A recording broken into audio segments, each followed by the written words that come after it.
Hello to everyone that's attending at the moment. We're just waiting for everyone to join, so we'll probably start about 2 minutes past. Okay.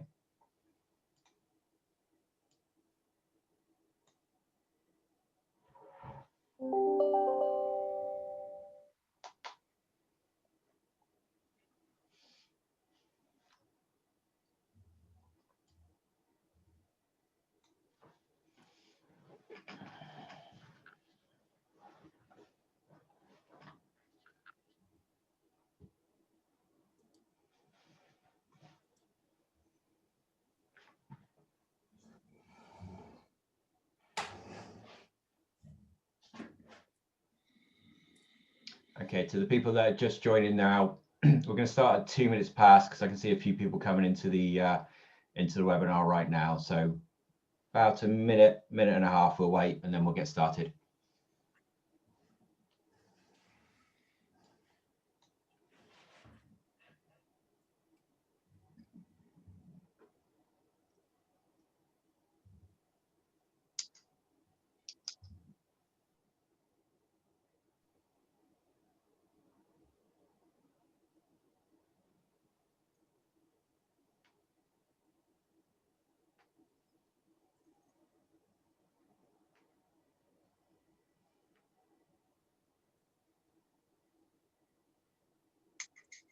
Okay, we'll give it another 30 seconds and we'll get going.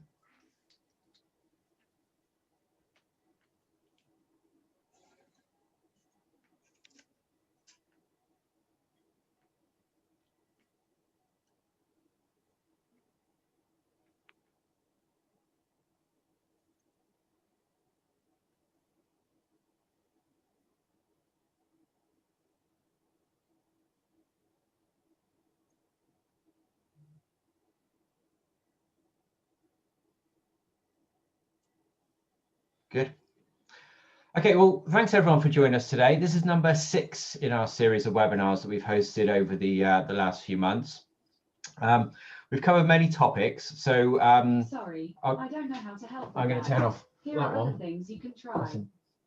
The mic's off. There we go. Apologies for that. Google talking to us. So again, thanks for joining us. We've covered many topics. I would suggest that you go and have a look at our YouTube channel where we host all of our videos there. Today we're discussing land referencing, innovation and best practice. We're joined by 3 people today. We've got Jules and Keith from TerraQuest, and we've also lucky to have Ian from Aspire. Ian's a strategic land acquisition, property development and regeneration professional, and he has 30 years experience. So he's going to have lots of interesting insight for us today. As you'll know, TerraQuest is renowned for our expertise. We provide bespoke solutions for public and private sectors across Great Britain and Northern Ireland. We hope you enjoy what we're going to share with you today. If you have any questions, put them in the chat at the end. I'll pick them up as we go through. And if there's anything that you've missed or you want to get updates in over the next sort of few weeks, just give us a shout on all the normal channels, which we'll post up at the end. So without further ado, I'll hand over to Jules. Jules, over to you. Thank you very much, Matt. Afternoon, everyone. It's nice to have so many of you here today. As one of the leading land referencing companies, we felt it's important that we inform you about our future developments. And as we work with so many of you already, we believe this will enhance your experience of working with TerraQuest. Our solutions team has been working extremely hard to drive continuous improvement as we strive to deliver the best service. As Matt has already alluded to, TerraQuest has been around since 1972, so soon we'll be celebrating our 50th anniversary. We are the most experienced land referencing company with strong expertise in delivering innovative and cost-effective solutions. At TerraQuest, we have over 200 employees across 6 offices in the UK. So we have the head office in Birmingham, where we run our land referencing services, as well as in Belfast. And we also run our planning portal service from our Bristol office. For those who are not aware, Planning Portal, or planningportal.co.uk, is the national online platform for submitting plan applications to local authorities. And we've been running that since 2015, along with the Ministry of Housing, Communities and Local Government. And just to add to that, to emphasize on our strength solutions capabilities, earlier this year, we also won the tender to run a similar service for Northern Ireland. So one of our key strengths is our people, and our developers bring a wealth of experience, expertise, and focus on complex software solutions that we deliver to a number of organizations in both private and public sector.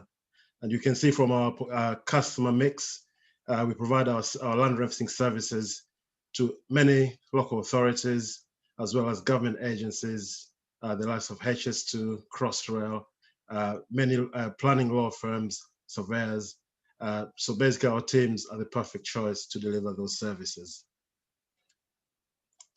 I'm now going to hand over to Keith Parker, who is going to talk to you about best practice and innovation. Thanks, Jules. Good afternoon, everyone. I've been asked to go through a couple of slides here on best practice. And the first bullet point on there, you can see, it's never too early to start referencing. One of the things about referencing is we are working out as we go along what there is to find. And if you give us as much chance to do that by giving us as much time as possible, then the chances of missing things or being able to track down that last elusive bit of information are greatly improved. So if you are involved and referencing is going to be something that you're going to engage us to do, engage us early. We can talk about what the requirements are, what your requirements are, what the project timetables are, and we can advise on the practicalities of getting everything that you wish done in the timetable that you propose. Now, underpinning everything that we do is a sense of diligence. We are required by legislation under which we often work to make diligent inquiries. Unfortunately, nobody has ever defined what diligent is. But if we take the general meaning of the term, we're essentially being asked to make the best reasonable inquiries we can relating to people's interests in land. There is a lot of it, a lot of data out there. A lot of it supplied electronically these days, and we look to make as much use of that as we can. But diligence is still the watchword. If we find something out, our next move is to prove it. So we're looking for something that backs up a piece of information that may have been supplied using a separate piece of information that then confirms what we have is actually correct, and we can rely on it and put it into our documentation and use it for later on. Much of what we're doing is trying to identify people, organizations who have some interest in the land that we're about to affect by some sort of compulsory purchase or development scheme. And to quote Donald Rumsfeld here, we're trying to get rid of the unknown unknowns. We don't know what they are until we identify them. So the inquiries that we make, the diligent inquiries that we make in a structured way, are all aimed at removing those unknowns. I don't think I've worked on a project where we've removed every single unknown. There will always be something that's unknown or unconfirmed. But what we're looking to do is work through these inquiries so that we can be as sure as possible, and we'll be able to defend any challenges when it comes down to submission of an application. To do this, we've developed a set of forms. Back in the day when we were talking about paper, these are turning into electronic forms, but the principle is the same. Forms and templates are used. These are of a bespoke design, but are designed to meet legislation requirements. They can be tailored to meet client requirements or project requirements to reflect any particular public-facing image or information that needs to be included. But the use of these forms has been developed over some 30 or 40 years. So we are fairly confident that we are asking the right questions, and when people reply, we're getting the information that we need. Now, all of this information is going to be of interest to the project team and those that have a stakeholding in the project itself. We strongly recommend that regular reviews with this wider project team, including the referencing team, are held. To keep in touch, provide updates on progress, but also to flag up where emerging information is identifying potential risks or challenges to the process ahead. For all of this, we are aiming to have data that is current as possible. Part of that may be acquired from our interaction with other stakeholders who are obviously taking part in conversations with people that are going to be affected, local authorities, other major landowners, who may have information that is not necessarily in the public domain and is of interest to the final submission that we'll be making, containing interests in the land that's affected. And if we go through this structured approach, towards the end of what we're doing, we should be in a good place. We have current data, we have as many of the unknowns removed, we've identified potential risks, but you can never say it's over. We're never finished. On many projects, it is not unusual to get late replies from people that you've been trying to talk to, people that you're trying to contact, people you're trying to ask questions of, and they've come back to you at the end. So it is never finished. So we're always on the alert for late coming information, and we're ready to bring that into the conversation right up until the date of application. So how do we do it? The first thing that we really need to be doing on a project of this type is to understand what the requirements are. Because there are a variety of legislation that we may be operating under, there may be various approaches that we're going to take. Each bit of legislation over the years has introduced slight changes to who we might want to find, who we might want to consult with, or who the client might want to consult with. Therefore, we have to identify. It may identify different bits of information that are required for different bits of legislation, depending on what you're going to be using. It is very important that we understand this. We all get together as a project team to decide what is it that we're doing very early on. Out of this comes the sort of technical outputs, such as red line boundaries, what are the limits of the scheme. But we also have the opportunity to talk about how long these things take, who has a key milestone on the project plan, moving us towards submission of books of reference, and ultimately the service of notices. All of that, if it's defined early on, the chances of us working towards it are much improved. We can put in the key milestones, who has the responsibility at each milestone. And coming out of that understanding is the process itself, what has to be done, how long each bit takes, who is involved, who is going to be asked for inputs as the project moves along. It could well be that we are waiting for input from somebody to actually go and do the next stage of one of our processes. Communication is the key to that. Part of the communication is early warning. Now, early warning can be good things, or they could be risks for the program, or risks to the project. They could be things that are being flagged up by the referencing team. We're finding out information that is suggesting there are a lot more people than perhaps was anticipated. The engineers perhaps are changing the design. They're changing the alignment of a road, perhaps, and this is affecting the area to be referenced, which is bringing in a whole lot more land.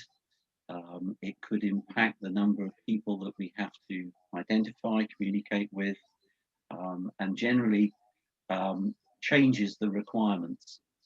Therefore, any such risk has to be could manifest itself as a change. It could be a change to requirements. It could be a change to the area that we're covering. It could be a change from the design team, but it's got to be managed. So data is very important. Versions of data are very important. It's very important that when we're communicating with each other, we're talking about the right version of a plan. We're talking about the right version of a form or the right version of some correspondence. Communication then is at the heart of it all. Too much conversation, communication is almost impossible on these things. As long as it's structured and as long as it's controlled, we should all work towards the same end. Now, thinking about innovation in itself, TerraQuest was one of the first people who recognized the importance or the support that technology could give to the referencing process. Back in, we said we started in 1972, and back then it was all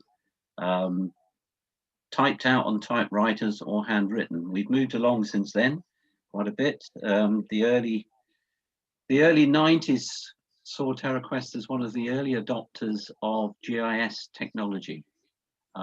We realized that the ability to link textual information coming out of old paper copies of deeds or forms filled in by the public could be entered into a database. Linking these to a spatial element allowed us to relate geography with words. And that's what is at the heart of what we do. We're taking something that's in the real world and turning it into a electronic these days output for people to make decisions and to understand what is there. So we moved from, I suppose the initial stages were just automating processes. So going from the typewriter to word processors, we're now moving to databases. These are all the innovations that we've moved through. We're now moving on to, we've got things into databases, we've got things into GIS. We're now looking at bespoke solutions for each stage of the process, but we're also now looking towards how we take information from others electronically. There's a lot of information that's being made available digitally. We're also trying to share that information with members of the project team, making them aware of the latest version of information is much easier if you're publishing it to a bespoke portal for people to use with dashboards created to answer the key questions that they will have during the stages of the process. Obviously, the use of the technology has got to be appropriate. There's still room for humans in there. There's still going to be humans looking at the information that comes in, looking for those unknown unknowns, and looking for holes in the data, which we then have to fill in with further inquiry, be it knocking on doors, telephone calls, or all of the standard inquiry things that we will do. We're now looking to share this information. It's going up into the cloud, web services are being developed, so that the people who are interested in the information and the next stage or want to use the information that we are building, they can take it into their own world and take it into their own areas of expertise. Now, this slide here, very quickly, really is just a demonstration of how we have GIS database, at the center of everything that we do, around the outside are depictions of the various activities that are linked and are going into this database. So just going through the non-contact inputs, this is web research. The internet is a wonderful thing, has lots of information on it. It's speeded up land referencing in some ways. It's also confused it in others. Ordnance survey mapping is now supplied electronically, has all sorts of good information in it that we can use. Land registry titles, they're now available electronically. Local authority details, we're very dependent on those on this sort of project. They have lots of information in digital format now, be it the standard sort of highway and property information, or it could be on some of the projects that I've been working on recently. It's more bespoke mines and minerals, search areas, looking for very bespoke bits of information. Together with statutory undertakers, they have, although their records are, shall we say, mixed, if anybody has used them, more and more of those are electronic and available online. So we can bring all of those into the TerraQuest GIS database. We can bring in things like land interest questionnaires and confirmation schedules. These are all being done electronically now, as well as in paper format. All of this brings it into the database, which allows us to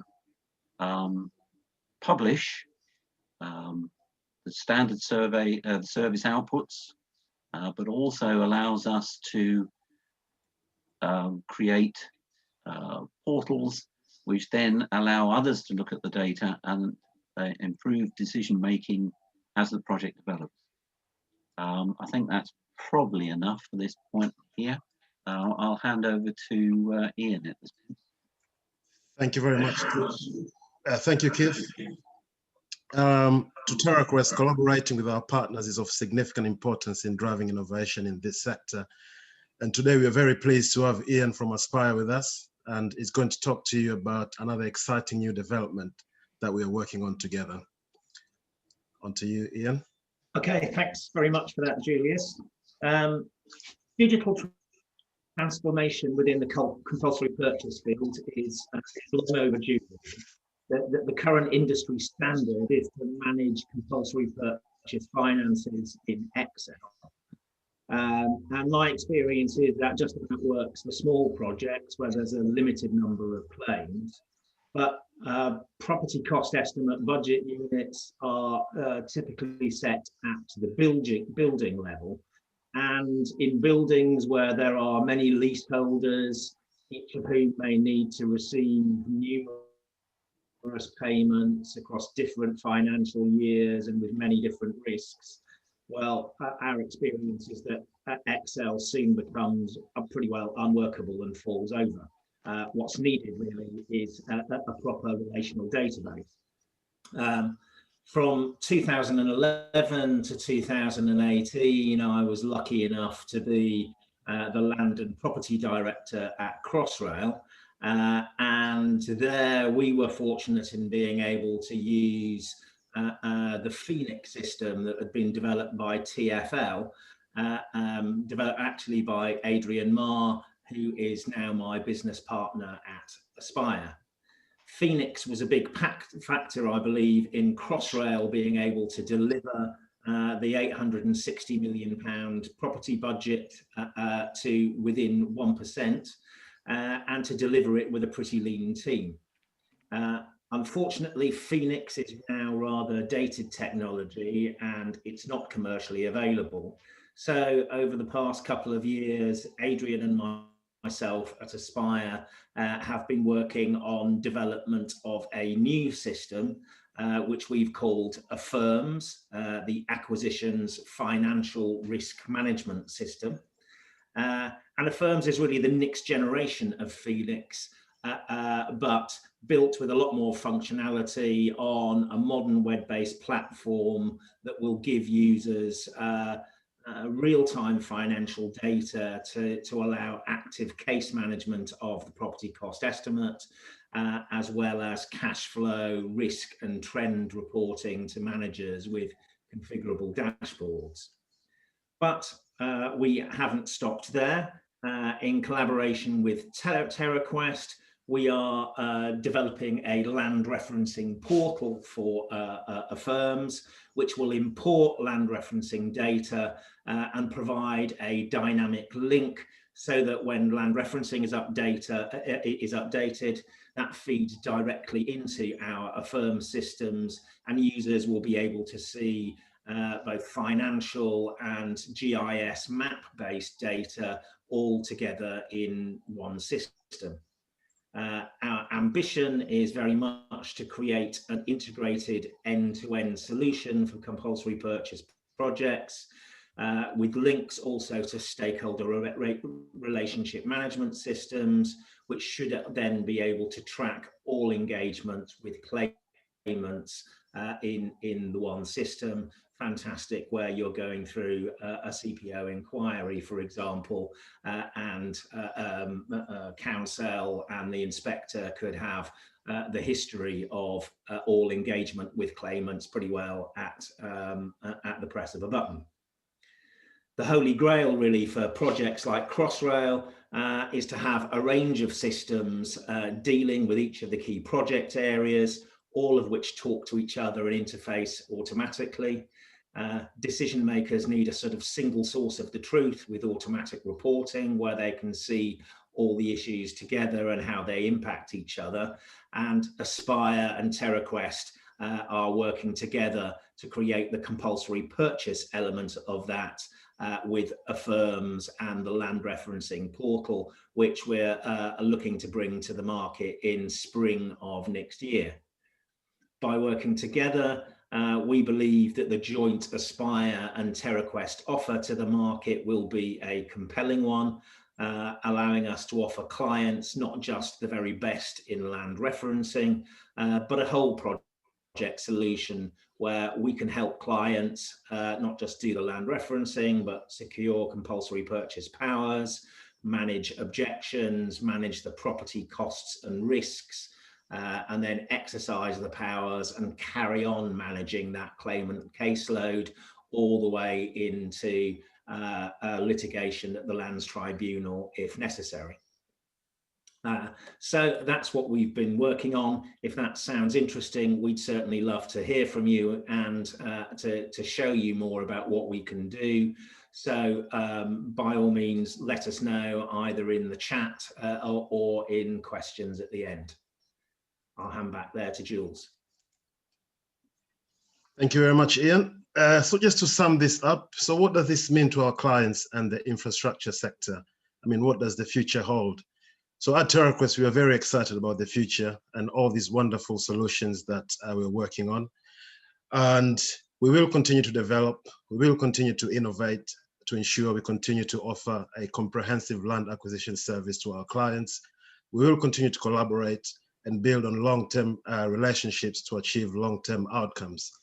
And by this, we mean using our portal technology and all the future developments to support land access for site investigation and public inquiry support, using planning portal data, which we have direct access to, and obviously collaborating with the likes of Aspire to support the whole compulsory purchase case management services. And just to add to that, Ian will also be presenting at the NCIP online conference in March. I think quite a lot of you attended the one in March this year, so the next one next year will be online. So it will be nice to see you there as well, where he'll be talking more about the Affirm's portal development. And by then, obviously, the solution will be already in the market. So anything else to add there, Ian, Keith? I don't think so for me, thank you. Okay. All good for me, Julius. Fantastic. I will now hand over to Matt just to see if we have any questions in the chat. Yeah, thanks, Jules. Obviously, we're running just ahead of the 12:30, so we'll keep it brief. We've got one question in. Obviously, we've covered land referencing firms, a little bit about planning portal there. There's a lot to consume. So if you come back and you think of questions later, just pop one of us a mail. We're quite active on our social, so Twitter, LinkedIn, you can grab us there. All of these videos are obviously hosted on TerraQuest.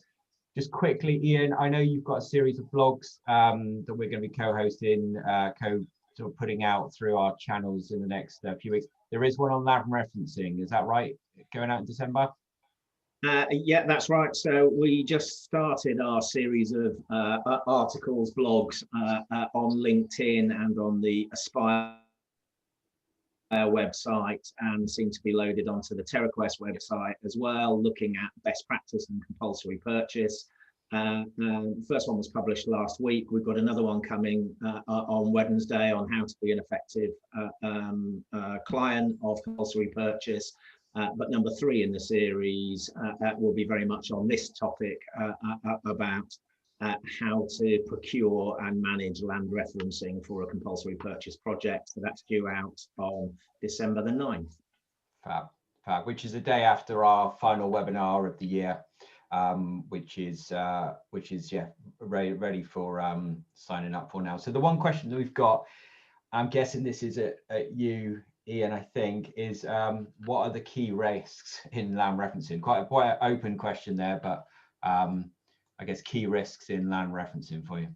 Key risks. Well, Keith might be able to help with this as well. From my point of view, compulsory purchase is really all about managing risk. In the land referencing side, the risk is that I guess you don't spot an owner who is out there and who you needed to serve a notice on.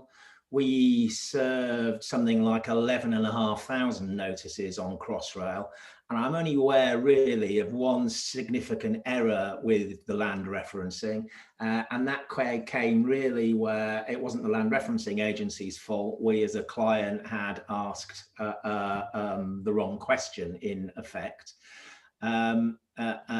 We were, however, the key thing is if you do make an error in land referencing, it is still possible to put it right, providing you can prove in court that process of diligent inquiry. However, one of the reasons that we work with TerraQuest is because we think they're probably at the highest quality end of the land referencing agencies, and we are aware of compulsory purchase inquiries which have effectively been thrown out because the land referencing data was proved to be so poor and that there were just felt to be too many mistakes there. So it is important to get it right. That's great. Keith, is there anything you want to add into that? Yeah, I was going to say missing someone is the nightmare scenario for all of us. It's basically why we possibly do a little bit more than others. When we get a piece of information, we always try and prove it from a second source, because you can be given lots of information that can be very solid, or it could be almost hearsay. What we've got to try and do is make sure we don't miss anyone. We have to supply names and addresses. We want to make sure that when we're communicating with them, they actually get it. Having an address that comes back as not served is not really what we're after. We're trying to make sure everybody gets what they're due. Great. So I think we'll stop at that point. Again, thank you everyone for joining us today. I say we've got another one next week, and we also co-host the planning portal ones with them as well. They're both on the 8th. You can find them across all of our channels, and you'll probably get an invite based on your attendance here. So again, yeah, thank you everyone, and thank you Ian, Keith, and Jules for today. That was fab. Thanks a lot. Bye everyone. Thank you. Okay, thanks.